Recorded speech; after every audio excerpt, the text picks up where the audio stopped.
Assalamualaikum warahmatullahi wabarakatuh.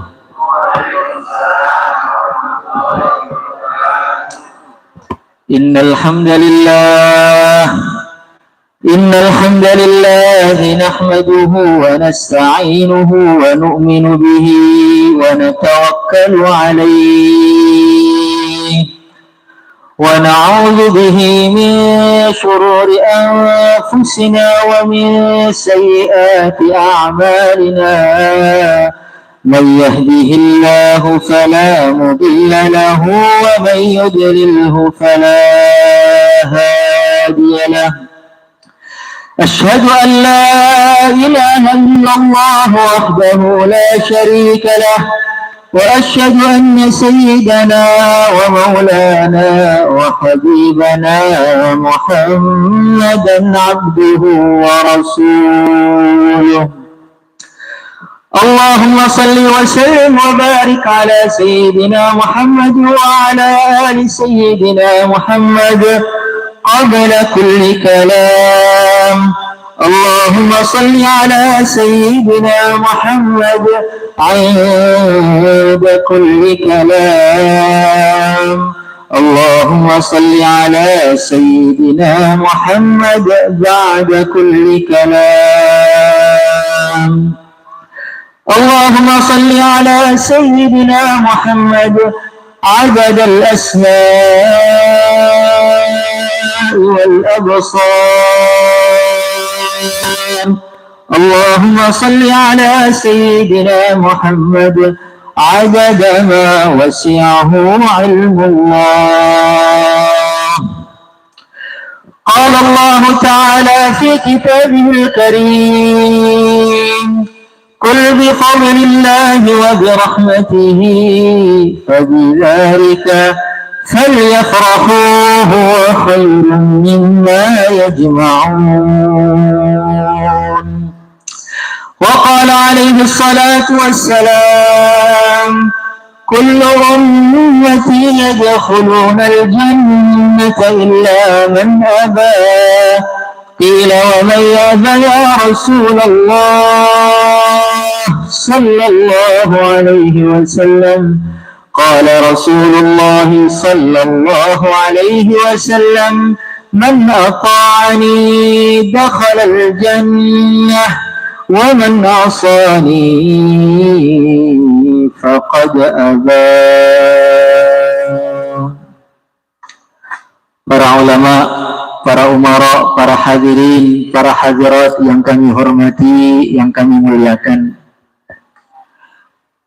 Di pagi hari ini kita duduk bersama-sama di dalam satu majelis yang mulia.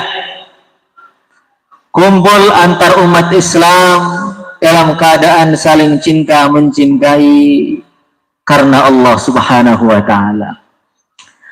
Maka kita berharap majelis kita pagi hari ini menjadi majelis yang diridhai oleh Allah. Menjadi majelis yang dibangga-banggakan oleh Allah di depan para malaikatnya. Menjadi majelis yang menggembirakan Rasulullah sallallahu alaihi wasallam. Duduk kita di majelis hari ini, kita berharap masuk dalam hadis wajabat mahabbati lil mutajalisina fiyya wal mutazawirina fiyya wal mutabadzilina fiyya wal mutahabina fiyya. Allah Subhanahu wa taala berfirman, wajib cintaku untuk orang yang mereka saling duduk karena aku, untuk orang yang mereka saling membantu karena aku, untuk orang yang mereka saling ziarah di antara satu rumah ke rumah yang lain karena aku. Wajib cintaku untuk orang yang saling cinta mencintai karena aku. Maka kita berharap duduk kita di sini karena Allah, cinta kita karena Allah, bantu membantu kita karena Allah Subhanahu wa taala. Insyaallah Hadirin yang dimuliakan oleh Allah Subhanahu wa taala, di pagi hari ini mari kita merenung kembali. Kita renungi, kita ulang-ulang, kita hitung-hitung kembali nikmat-nikmat Allah yang Allah berikan kepada kita ini. Supaya apa? Karena nikmat itu kalau diingat kembali, kemudian direnungi, dihitung satu persatu jumlah nikmat yang begitu banyak tadi, maka nikmat yang lama-lama akan terasa baru, kemudian gembiranya baru, syukurnya kepada Allah juga syukur yang baru. Hadirin yang dimuliakan oleh Allah Subhanahu wa taala, ketika iblis laknatullah alaih diusir oleh Allah dari surga, maka apa yang iblis katakan? La'aqudanna lahum siratal mustaqim thumma la'atiyannahum min baini aydihim wa min khalfihim wa an aymanihim wa an syama'ilihim wa la tajidu aktsarahum syakirin. Jadi iblis mengatakan la'aqudanna lahum siratal mustaqim, ya Allah, anak Adam nanti akan saya goda mereka dari depan, dari belakang, dari kanan, dari kiri. Wala tajidu aktsarahum syakirin, ya Allah, Engkau tidak akan menemukan kebanyakan mereka termasuk golongan orang-orang yang bersyukur. Jadi yang dijanjikan iblis pertama ketika diusir dari surga, iblis mengatakan apa? Wala tajidu aktsarahum syakirin.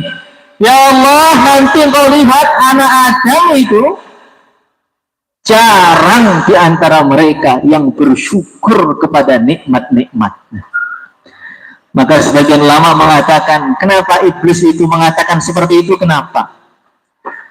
Kenapa iblis mengatakan, ya Allah, Engkau tidak akan menemukan kebanyakan mereka orang yang syukur? Kenapa iblis mengatakan begitu? Karena iblis itu tahu anak Adam itu, cucunya Siti Hawa itu punya satu sifat. Salah satu sifatnya adalah tidak puas dan gampang bosan. Manusia itu diberi apapun, sehebat apapun, nanti dia pengen yang lebih tinggi lagi. Diberi yang lebih tinggi, akan pengen di atasnya lagi. Orang mengatakan, Pak, pokoknya saya kalau sudah punya motor satu, jelek-jelekanlah, Beat sudah cukup. Nanti sudah punya Beat, kok kurang besar, kayaknya butuh PCX. Nanti kalau sudah punya PCX, kayaknya masih kehujanan, butuh mobil yang jelek-jelek dulu lah. Nah terus sampai Nabi mengatakan, seumpama anak Adam diberi satu lembah dari emas, maka dia pengen 2 lembah. Diberi 2 lembah, pengen 3 lembah.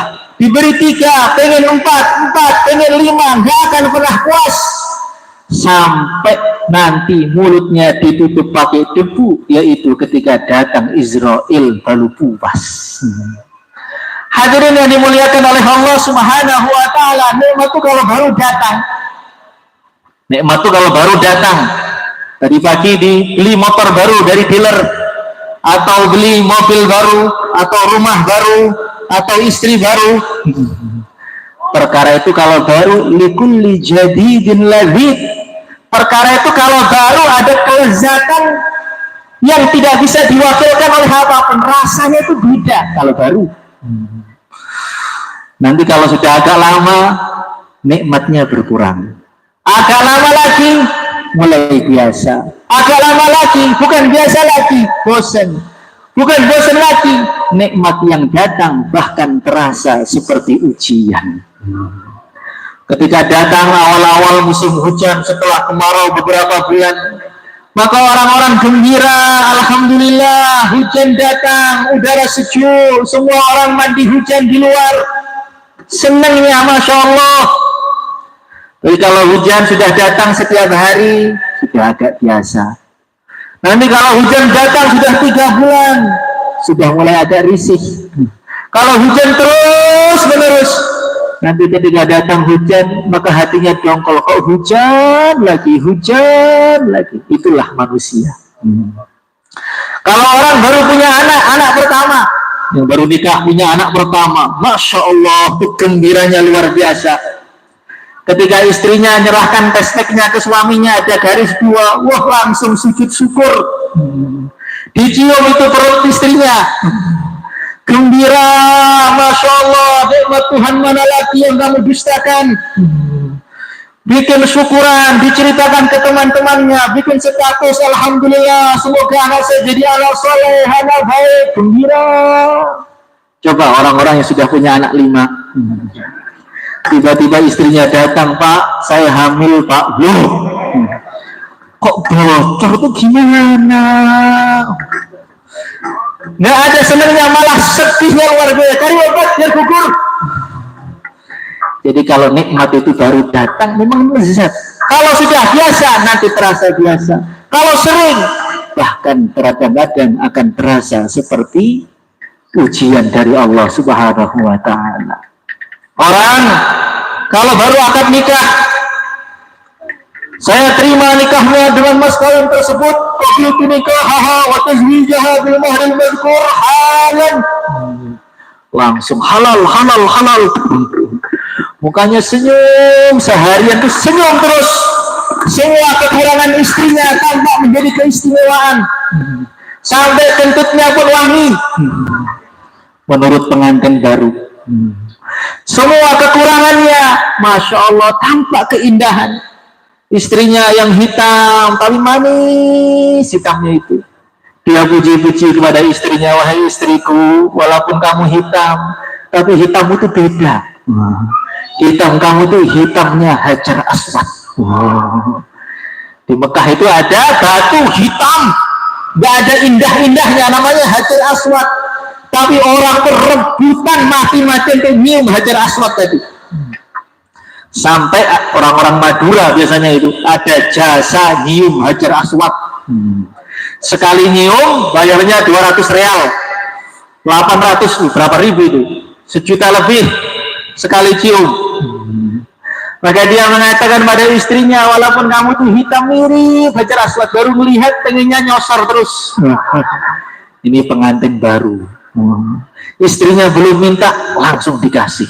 Tampak kedinginan kasih selimut, pengen tampak lapar kasih makanan. Wes, dunia itu rasa milik mereka berdua. Ini kalau pengantin baru. Kalau sudah mulai 2 bulan lah, sudah mulai 1 tahun sudah mulai biasa, 2 tahun makin biasa. Nanti kalau sudah pernikahan 20 tahun, Masya Allah, itu istrinya pandai-pandai ceramah semua itu sudah. Nanti kalau sudah lama lihat istrinya, pengen nyari tukar tambahan. Hadirin yang dimuliakan oleh Allah Subhanahu wa taala, itulah manusia. Sehebat apapun orang dikasih suami yang setampan apapun, paling tampan seluruh Indonesia, kalau melihat kelepek-kelepek langsung, lama-lama biasa juga. Orang nikah dengan wanita yang paling cantik, juara Miss Universe, biasa juga. Itulah manusia. Maka Bani Israel itu Allah beri nikmat-nikmat yang begitu hebat. Bani Israel itu baru lahir sudah menggunakan baju. Lahir gak perlu diberikan baju, sudah pakai baju. Dan bajunya itu indahnya Masya Allah, gak bisa sobek, akan mengembang sesuai dengan tubuhnya. Bani Israel itu kalau keluar dari rumah, wa dhallalna 'alaikumul ghamam wa anzalna 'alaikumul manna wassalwa. Keluar dari rumah Bani Israel itu diikuti oleh mendung. Kemanapun dia pergi sudah diikuti oleh mendung. Wa dhallalna 'alaikumul ghamam. Makanannya itu manna wassalwa, makanan dari surga. Saking enaknya manna wassalwa, kalau mereka makan itu jantungnya hampir berhenti, saking enaknya. Masya Allah, orang bumi tapi makanan turun dari langit langsung. Bani Israel itu minumannya segernya luar biasa. Ada batu dipukul oleh Nabi Musa, akhirnya keluar mata air yang begitu seger. Daging nggak bisa busuk walaupun 5 bulan, 6 bulan. Itu Bani Israel. Makan manna wa salwa enak sehari, 2 hari enak, sebulan enak, setahun enak, 2 tahun enak. Lama-lama Bani Israel mengatakan, wa qultum ya Musa lan nasbira ala ta'amin wahid fad'u lana rabbaka yukhrij lana mimma tunbitul ardu min baqliha wa kithaiha wa fumiha wa adasiha wa basaliha. Wahai Nabi Allah, menu makanannya kok gini-gini terus, gak sabar kami makan kok mana salwa, menu lain itu mana? Hadirin yang dimuliakan oleh Allah Subhanahu wa Ta'ala, mereka minta kepada Nabi Musa, ya Nabi Allah, kami kalau makan seperti ini terus gak kuat kami, coba minta pada Tuhanmu sana, suruh keluarkan dari bumi sayur-sayuran, timun, bawang merah, bawang putih, kacang-kacang. Menu kok gak ganti-ganti. Jadi manusia itu dikasih makanan dari surga pun, kalau tidak tambah nikmat, tidak tambah lezat, bosan.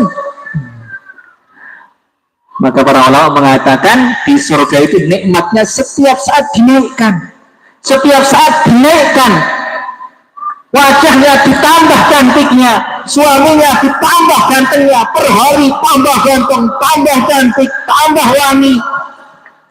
Kalau nggak seperti itu, surga pun membosankan. Walaupun di surga indahnya kayak apa, kok nggak ada perubahan di surga, nanti manusia akan bosan. Oh, surga gini-gini aja ternyata. Maka di surga ada orang itu makan makanan buah satu, enak, dia nambah lagi, makin enak, nambah lagi, makin enak, makin enak, makin enak. Sampai malaikat datang, Tuhan, menu masih banyak, kok masakan satu doang? Maka dia bilang, masih dikit, coba lihat belakang kamu. Ternyata kulitnya sudah satu gunung. Maka di surga nanti setiap Jumat mukanya diganti semua, upgrade muka. Suaminya tambah tampan, istrinya tambah cantik, maka seperti pengantin baru terus sepanjang masa. Allahumma ja'alna minhum. Maka kalau orang ingin nyari kepuasan di dunia, tidak akan dapat. Sudah pengen punya rumah, dapat, nanti pengen rumah lebih besar, dapat lagi, pengen lebih besar lagi, tidak akan pernah puas. Itulah manusia. Maka hari ini sebenarnya nikmat Allah pada kita itu banyaknya luar biasa, tapi karena nikmat tadi sudah datang berulang kali, tidak terasa lagi sebagai nikmat. Kita bisa tidur, itu nikmat besar. Tengah-tengah pengajian tidur itu nikmat besar. Masya Allah, banyak orang tuh mau tidur harus bayar jutaan, minum obat biar bisa tidur. Sampai ada teman saya ini, dia jalan ke Jepang sana, ketemu orang mau bunuh diri. Maka ditanya, Tuan, mau kemana kamu? Mau bunuh diri.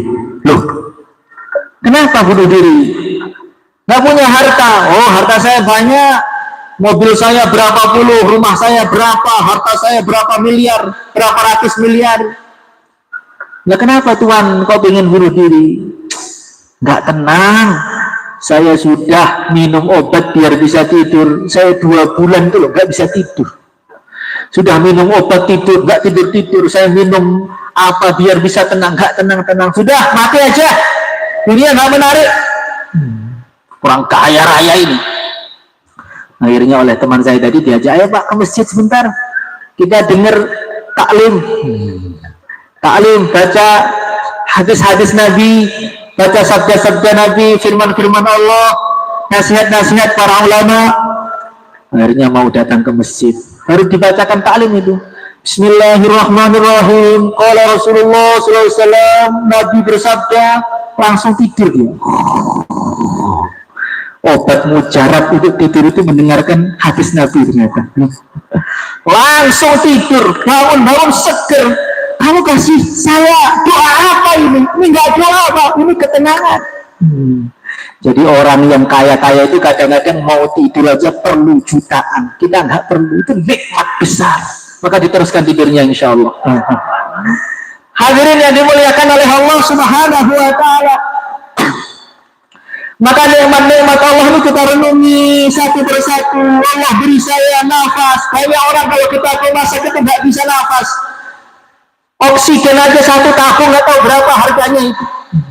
Kita bisa nafas enak, campur dimasukkan rokok sekalian di mulutnya. Saking longgarnya nafasnya. Hadirin yang dimuliakan oleh Allah Subhanahu wa Ta'ala, nikmat Allah itu banyak. Ya, kalau orang-orang itu ngulang-ngulangi nikmat Allah, alhamdulillah Allah beri saya anak. Berapa banyak orang yang nggak punya anak? Allah beri saya istri. Berapa banyak orang yang nggak punya istri? Kita renungi, akhirnya gembira, akhirnya syukur, seakan-akan nikmat jadi baru datang beberapa saat yang lalu. Tapi kalau orang itu nggak merenungi nikmat Allah, kalau ditanya Pak gimana kabarnya? Susah Pak. Ekonomi seret, anak nakal, istri ngomel. Ini kalau orang tidak mensyukuri nikmat Allah. Tapi kalau orang mensyukuri nikmat Allah, istrinya ngomel, malah gembiranya luar biasa. Itu ada kisah. Ini ada kisah bagus ini. Ada kisah seorang wali besar, santrinya itu ribuan. Kalau ada orang sakit ditiup langsung sembuh. Ada orang sakit dikasih air sembuh. Orang gila ditiup gak jadi gila. Orang seret rizkinya langsung longgar rizkinya. Ini seorang ulama tokoh besar. Maka ada salah satu santri itu pengen ngecek amalannya ulama itu apa. Akhirnya datang ke rumahnya. Malam-malam datang, pengen ngintip. Pengen ngintip amalannya itu apa, tahajudnya berapa rakaat, zikirnya berapa banyak. Maka ketika dia mau ngintip, nguping dulu. Ketika nguping itu istrinya sedang marahi suaminya. Kamu itu ulama di luar rumah, di dalam rumah kamu itu Masya Allah jeleknya luar biasa. Seumpama santri kamu tahu akhlakmu seperti ini, tentu kamu akan dirajam, dilempari batu oleh mereka. Kalau orang-orang tahu kelakuanmu seperti ini, semua orang lari, semua akan bunuh kamu. Dirajam. Rajam itu kan hukuman untuk orang yang sudah nikah kemudian berzina. Loh, masa sih ulamanya berzina? Santri tadi yang mau meneliti itu sudah agak buruk sangka, sudah loh. Yang paling tahu mengenai suami kan istrinya. Loh, ternyata wali besar ini bohong ini. Akhirnya dia pulang, nggak jadi meneliti. Setelah pulang, dia nggak enak. Saya belum ngecek langsung kok sudah buruk sangka ini. Cek lagi. Datang lagi. Assalamualaikum, Bu. Suaminya ada? Nggak ada. Suami saya sedang nyari kayu bakar di hutan sana. Itu orang nafkahnya kurang terus. Ulama apa? Ini kata istrinya. Akhirnya santrinya itu ngecek di hutan. Ketika di hutan lalu dia melihat ada keajaiban yang luar biasa. Keajaibannya bagaimana? Ulama itu cuma duduk. Dia panggil itu hewan. Saya butuh kayu bakar. Langsung ular apa itu berlomba-lomba datangkan kayu bakar kepada beliau. Sampai singa-singanya pun nganterkan sampai pintu hutannya itu. Maka santri tadi nangis saking takutnya, dicium kaki kiainya itu. Pak Yai, maafkan saya sudah suudzon dengan Tuhan, buruk sangka dengan Tuhan. Kiai ini kok bisa hebat betul sampai hewan-hewan datang membantu Pak Kiai, itu amalannya apa? Maka kiainya tadi senyum, amalannya sabar mendengarkan apa yang kamu dengar tadi malam. Sabar mendengar apa yang kamu dengar tadi malam. Ternyata yang jadikan kiai jadi wali itu justru istrinya. Masya Allah. Maka suami-suami yang sering diomeli istrinya itu justru wali-wali besar. Kalau istrinya taat, kalah, itu kadang-kadang malah suaminya kurang wali itu. Maka kadang-kadang kata ulama, salah satu tanda wali itu kalah dengan istrinya. Kok suami kok menangan, wah istrinya tempeleng, istrinya ngomong dikit dimarahin, itu biasanya suaminya kurang soleh. Yang soleh-soleh itu malah kalah. Suami-suami takut istri itu malah wali-wali. Ini pembelaan para suami. Hadirin yang dimuliakan oleh Allah Subhanahu wa Ta'ala, kalau kita melihat nikmat Allah itu Masya Allah, istri ngomel malah jadi wali. Semua Masya Allah, sampai apapun kalau kita renungi nikmat-nikmat Allah, orang itu akan gembira. Tapi kalau yang dilihat itu hanya ujian Allah, nikmatnya nggak pernah dilihat, maka hidupnya itu sedih, sumpah, hatinya sempit, dadanya sempit, walaupun nikmat itu sudah banyak. Hadirin yang dimuliakan oleh Allah Subhanahu wa Ta'ala, termasuk nikmat yang besar yang Allah berikan kepada kita saat ini, kita bisa kumpul duduk bersama-sama dengan saudara Islam. Duduk, rukun, bantu-membantu, ini nikmat besar. Dalam satu hadis dikatakan, sebelum orang itu masuk surga, sebelum orang itu dapat kenikmatan surga yang begitu hebat, sebelum orang itu dapat istana emas, istana intan, sebelum orang itu dapat berbagai macam makanan di surga, sebelum orang itu jumpa para nabi, sebelum orang itu jumpa dengan Allah Subhanahu wa Ta'ala, ada satu nikmat yang Allah berikan kepada mereka yang orang itu banyak lupa. Jadi sebelum masuk surga, insya Allah kita semua nanti orang-orang itu akan dikirim masuk surga. Wasiqal ladzina taqaw rabbahum ilal jannati zumara. Orang itu akan masuk surga dengan kelompok-kelompoknya. Masuk surga ada kelompok Nahdlatul Ulama. Masuk surga ada kelompok Muhammadiyah. Nanti akan masuk surga dengan kelompoknya, dengan kelompok-kelompok masing-masing, per halakoh, per mahalah, per masjid, per perumahan. Maka sebelum masuk surga ada satu nikmat. Apa itu? Sebelum semua nikmat surga ada satu nikmat kunci segala kenikmatan.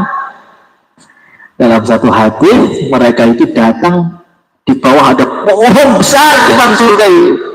Di situ ada mata airnya. Maka langsung mereka mandi. Maka setelah mandi tadi Allah rubah itu tubuhnya menjadi seger. Penyakit matanya dihilangkan, penyakit mulutnya dihilangkan, penyakit jantungnya dihilangkan, wajahnya menjadi tampan dan cantiknya luar biasa. Sampai dalam satu riwayat bisa dilihat dari jarak 1000 tahun perjalanan. Saking bercahayanya. Semua penyakitnya, jantung, liver, ginjal, penyakitnya diambil semua oleh Allah. Termasuk yang diambil adalah penyakit iri, penyakit dengki, kemudian dendam, kemudian marah, gak terima, tidak mau dilecehkan. Itu semua diambil dari hati umat Islam. Kenapa seperti itu? Sebelum mereka masuk, tubuhnya disegerkan sehingga tubuhnya menjadi tubuh yang sehat, hatinya dibersihkan sehingga menjadi qalbun salim, hati yang seger. Tubuhnya sehat, hatinya sehat, baru boleh masuk surga. Kenapa seperti itu? Seenak apapun nikmat, orang makan makanan yang enak sekali, tapi kalau lidahnya sariawan, enak nggak? Nggak enak. Orang punya istri yang cantik, suami yang ganteng, enak nggak? Enak. Tapi kalau mata sedang timbilan, maka melihat istrinya cantik itu sebel. Melihat suaminya yang ganteng itu nggak seneng, karena matanya istrinya masih timbilan, teng gitu.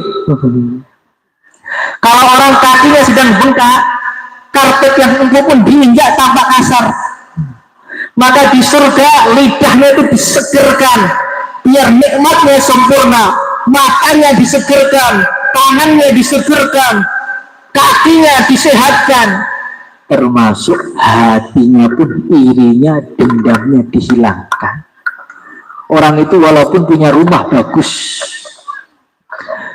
mobilnya banyak, hartanya banyak, istrinya cantik, suaminya tampan, tapi kalau malam hari datang dalam keadaan dia dendam dengan orang lain, gak bisa tidur semalaman tuh. Bolak balik badan, ya Allah, kenapa suamiku? Saya diremehkan oleh orang. Wow. Kenapa suamiku? Ini loh tetangga saya, kenapa dia rumahnya lebih bagus daripada saya? Wow. Kenapa suamiku? Itu loh, kita masih motornya jelek, dia sudah beli mobil aja, pasti nyolong itu. Kalau orang itu walaupun enaknya kayak apa, kalau hati sedang dongkol nggak bisa tidur. Walaupun dia makan lezat, tapi kalau sedang dendam nggak doyan makanannya itu. Maka kalau di surga dendam itu nggak diambil, kalau di surga itu iri nggak diambil. Nanti di surga dia datang ke surga temannya, melihat istri temannya, loh istri saya kok kalah cantik dengan ini. Melihat surga temannya, loh kok bagus surga dia ternyata. Akhirnya surga pun tidak terasa nikmat. Maka oleh Allah, wa naza'na ma fi sudurihim min ghillin ikhwanan ala sururin mutaqabilin. Kisah-kisah masa lalu, dendamnya, gak terimanya, cemburunya diambil semua oleh Allah, sehingga mereka bisa duduk berhadap-hadapan sambil cerita gembira. Allahumma ja'alna minhum. Hadirin yang dimuliakan oleh Allah Subhanahu wa Ta'ala, maka kalau ada orang di dunia ini, sekarang kita di dunia, kok hati kita nggak ada dendam dengan orang, nggak ada iri dengan orang, nggak ada dengki dengan orang, nggak ada makar dengan orang, saudara Islam, maka maknanya kita ini adalah penduduk surga sedang mampir di dunia. Kok di dunia hatinya lihat orang dipandang kebaikannya, lihat tetangganya senyum, lihat teman masjidnya senyum, lihat gurunya gembira senang, lihat saudaranya senang. Itu namanya nikmat surga, na'imul khuldi fi daril fana. Salah satu nikmat surga yang bisa dicicipi di dunia adalah nikmat saling mencintai di antara umat Islam dalam keadaan gembira. Insya Allah. Maka yang bikin orang itu rambutnya cepat ubanan, yang bikin orang itu cepat stroke, yang bikin orang itu cepat kena serangan jantung, apa itu? Pikirannya. Maka kalau orang itu senang lihat saudaranya dapat nikmat, seakan-akan dia yang dapat nikmat. La yu'minu ahadukum hatta yuhibba li akhihi ma yuhibbu li nafsihi. Nabi bersabda, tidak akan sempurna iman kalian sehingga kalian gembira ketika orang lain mendapatkan kegembiraan yang kamu sukai. Kita senang punya mobil, ada orang punya mobil, alhamdulillah. Saudara saya punya mobil, senang. Kita senang punya anak, ada orang punya anak, kita gembira seakan-akan kita sendiri yang punya anak. Maka orang seperti itu walaupun tidak punya apa-apa, gembira terus. Kenapa kamu senang? Alhamdulillah Pak, tetangga saya baru beli Alphard. Kok kamu yang senang? Mereka gembira, saya ikut gembira Pak. Kenapa kamu senang? Alhamdulillah Pak, habis nikahan. Oh kamu nambah lagi? Bukan. Tetangga saya habis nikahan, dia gembira, saya terasa dengan kegembiraannya sama dengan dia. Kenapa kamu senyum? Alhamdulillah Pak, dapat uang 1 miliar. Kapan? Bukan saya, itu bos saya itu dapat uang 1 miliar. Nah kamu kok gembira? La yu'minu ahadukum hatta yuhibba li akhihi ma yuhibbu li nafsihi. Tidak sempurna iman kalian sehingga kalian gembira ketika saudara kalian mendapatkan kegembiraan yang sama dengan apa yang kalian sukai. Insya Allah kalau kita bisa mengamalkan ini Pak, wis gak pernah pengen tapi seneng terus. Karena di mana-mana ada orang di sini nikahan, senang. Ada orang punya anak, senang.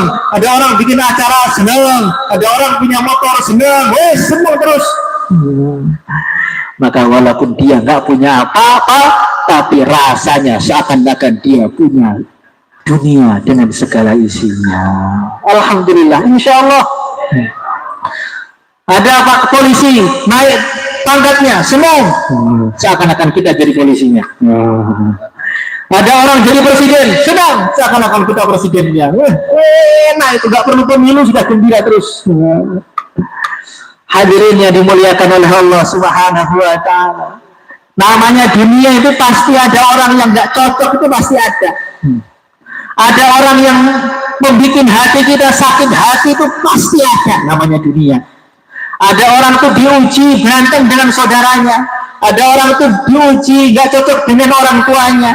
Ada orang tuh diuji gak cocok dengan tetangganya. Masya Allah. Dulu manusia yang paling tampan di dunia namanya Nabi Yusuf. Nabi Yusuf itu tampannya, tingkatannya Masya Allah, la haula wa la quwata illa billah. Sempurna tampannya itu. Orang itu kalau melihat Nabi Yusuf sekali, itu matanya terkilir. Banyak nggak bisa kedip. Kalau Nabi Yusuf itu datang ke pasar, maka pasar itu berhenti, nggak ada jual beli.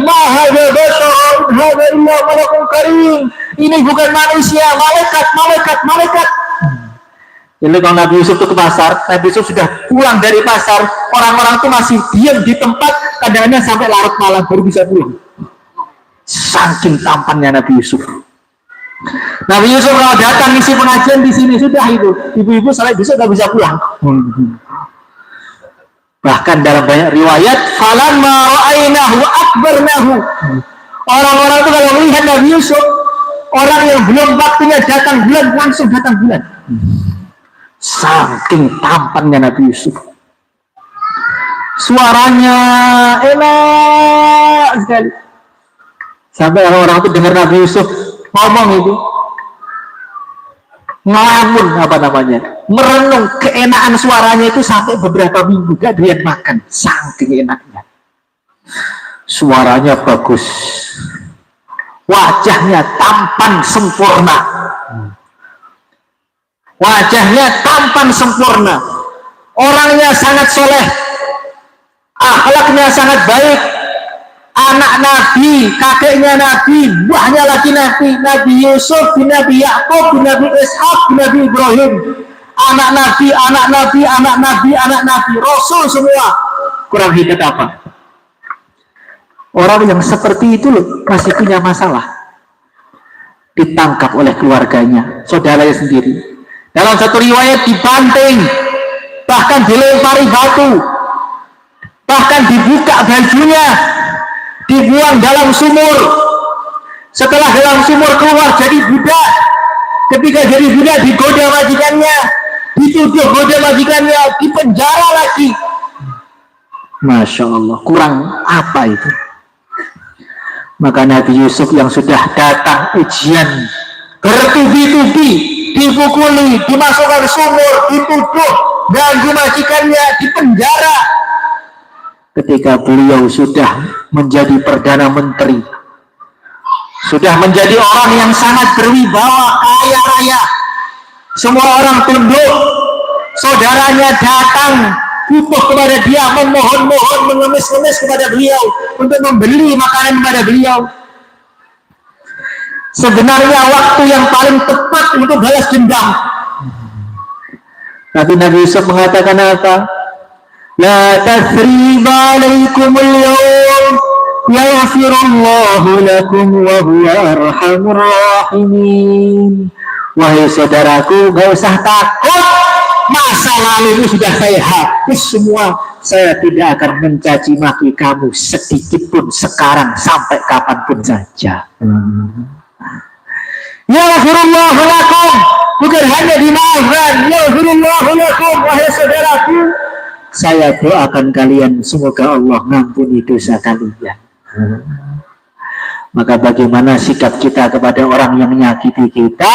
Sikapnya seperti sikapnya Nabi Yusuf. Insya Allah. Melihat orang yang menyakiti, la tasrina alaikumul yawm yaghfirullahu lakum, tidak dibalas menyakiti, tapi dibalas doakan, ya Allah, ampunilah dosa-dosa dia, ya Allah, kumpulkan saya dengan dia di surga Firdaus, ya Allah. Hadirin yang dimuliakan oleh Allah Subhanahu wa Ta'ala, Rasulullah Sallallahu Alaihi Wasallam kurang disakiti apa? Orang yang paling sempurna, Nabi Yusuf itu kalah dengan Nabi. Nabi Yusuf itu tamannya kalah dengan Rasulullah SAW. Jadi ada orang di Mekah itu yang paling ahli dalam ngomong, namanya Hasan bin Thabit. Ini penyair hebatnya orang Mekah. Kalau ada orang yang paling tampan di dunia, kemudian dia caci maki, maka yang tampan tadi akan tambah jelek sampai jeleknya seperti genderuwo. Kalau ada orang jelek, kalau dia puji, maka yang jelek tadi akan tampak sampai mirip-mirip Nabi Yusuf. Saking pinternya Hasan bin Thabit tadi. Maka orang-orang itu datang kepada Hasan. Wahai Hasan, ini Muhammad ini musuh yang begitu berat ini. Coba saya minta bantuan kamu jelek-jelekkan dia gitu loh, biar orang-orang itu gak simpati dengan dia lagi. Coba bikin syair yang panjang, bikin syair-syair, bikin buku jelekkan Muhammad, sehingga orang-orang baca bukumu itu akan benci dengan Muhammad. Kata orang-orang musyrikin kepada Hasan. Maka Hasan bin Thabit mengatakan, ya gampang, bayar dulu 1000 dinar, 3 miliar. Akhirnya dibayar untuk jelek-jelekkan Nabi. Setelah dibayar, maka Hasan tanya, Muhammad itu yang mana? Saya tidak bisa menjelekkan dia kecuali saya jumpa dulu dengan orangnya. Setelah saya lihat dia sekali, nanti saya lihat dari ujung rambutnya sampai ujung kukunya, saya lihat kelemahannya di mana. Kalau ada kelemahan walaupun sebesar lubang semut, akan saya besarkan sampai sebesar lebih besar daripada gunung Uhud. Ini Hasan bin Thabit. Akhirnya betul disowankan, dijumpakan dengan Nabi. Nabi itu masih jauh akhirnya. Maka orang-orang mengatakan, Hasan, itu loh Muhammad, coba kamu cari kelemahannya. Maka Hasan bin Thabit dari tundukan pandangan itu melihat wajahnya Nabi Muhammad. Ketika melihat itu kaget, cahayanya semakin terang. Dia melihat langsung caciannya berubah menjadi pujian. Lama ra'aitu anwarahu syafa'at wadatu kafi min khifati ala basari khawfan ala basari min hasni surati فلست أنظره إلا على قدري روح من النور في الجسم من القمر كخلة نسجت من الأنجم الزهر. Dia mengatakan, lama ra'aitu anwarahu syafa'at, ketika saya lihat nurnya Muhammad itu mulai memancar, makin dekat, makin terang, makin terang, makin terang, makin terang. Wada'tu min khifati kafi ala basari, maka tanganku saya tutupkan di atas mataku. Saya khawatir kalau saya paksakan untuk melihat Muhammad, maka saya akan rusak buta seketika, saking indahnya wajah beliau. Jadi Nabi Muhammad itu saking indahnya, kalau orang melihat gini, melihat betul, bisa-bisa matanya itu rusak. Ada mata itu rusak saking jeleknya, ada mata itu rusak saking indahnya. Maka kalau Nabi Muhammad itu tengah-tengah ngisi nasihat-nasihat kepada sahabatnya, kebanyakan sahabatnya itu gak berani angkat kepala, gak berani angkat kepala, pada tundukkan semua. Lihat sedikit, tundukkan lagi, lihat sedikit, tundukkan lagi, saking kuatnya cahayanya Nabi. Kalau orang melihat Nabi Yusuf, mereka motong tangannya nggak terasa. Kalau orang melihat Nabi Muhammad, motong lehernya, nikmat. Bukan nggak terasa, nikmat.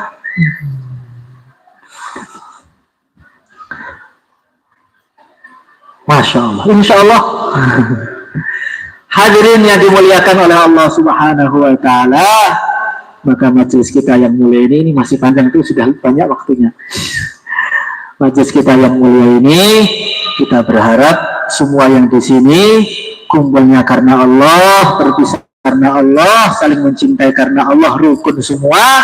sehingga kampung kita, perumahan kita nanti masuk surga bersama-sama insyaallah. Al-Fatihah.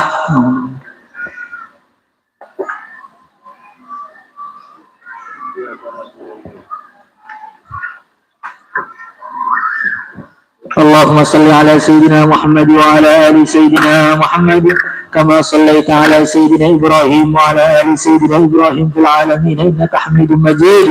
Ya Allah, ampunilah dosa-dosa kami ya Allah. Ya Allah, ampunilah dosa anak istri kami ya Allah. Ya Allah, ampunilah dosa kedua orang tua kami ya Allah. Ya Allah, ampunilah dosa saudara-saudara kami ya Allah. Ya Allah, ampunilah dosa umat Islam di seluruh alam ya Allah. Ya Allah, semua yang hadir dalam majlis ini ya Allah, mudahkanlah semua urusan-urusannya ya Allah. Bayarlah hutang-hutangnya ya Allah. Tunaikan hajat-hajatnya ya Allah. Ampuni dosa-dosanya ya Allah. Panjangkan umurnya ya Allah. Panjangin barakah. Tambahi rezekinya ya Allah. Longgarkan dadanya ya Allah. Wafatkanlah dalam keadaan husnul khatimah. Ya Allah, ya Allah, kami ini ya Allah, jadikanlah seperti kampung Madinah Al-Munawwarah ya Allah. Di zaman Rasulullah Sallallahu Alaihi Wasallam, laki-lakinya seperti laki-lakinya para sahabat, perempuannya seperti perempuannya sahabiah, anak-anaknya anak-anak yang saleh, anak-anak yang taat, anak-anak yang menggembirakan kedua orang tuanya, anak-anak yang bermanfaat untuk bangsanya, bermanfaat untuk agama ya Allah, menyebarkan agama ke seluruh dunia ya Allah. Ya Allah, berilah rezeki kepada kami anak-anak yang saleh ya Allah, anak-anak yang menggembirakan di dunia kami ya Allah, menyejukkan kubur-kubur kami ya Allah, nonton kami di surga Firdaus ya Allah, masuk surga bersama para nabi, para rasul ya Allah. Innaka ala kulli syai'in qadir wa bil ijabati jadir. Ya Allah, berikanlah keluarga kami ya Allah keluarga yang sakinah, keluarga yang mawaddah warahmah ya Allah. Ya Allah, keluarga yang bahagia ya Allah, sejuk suami melihat istrinya, istrinya melihat suaminya ya Allah, menyejukkan hati mereka, anak-anaknya menggembirakan semua ya Allah. Ya Allah, ya Allah, ya Allah, ya Allah, ya Allah, ya Allah, mudahkanlah seluruh urusan kami ya Allah. Innaka ala kulli syai'in qadir wa bil ijabati jadir. Wa sallallahu ala sayyidina maulana Muhammad wa ala alihi wa sahbihi ajma'in. Alhamdulillahirabbil alamin. Al-Fatihah.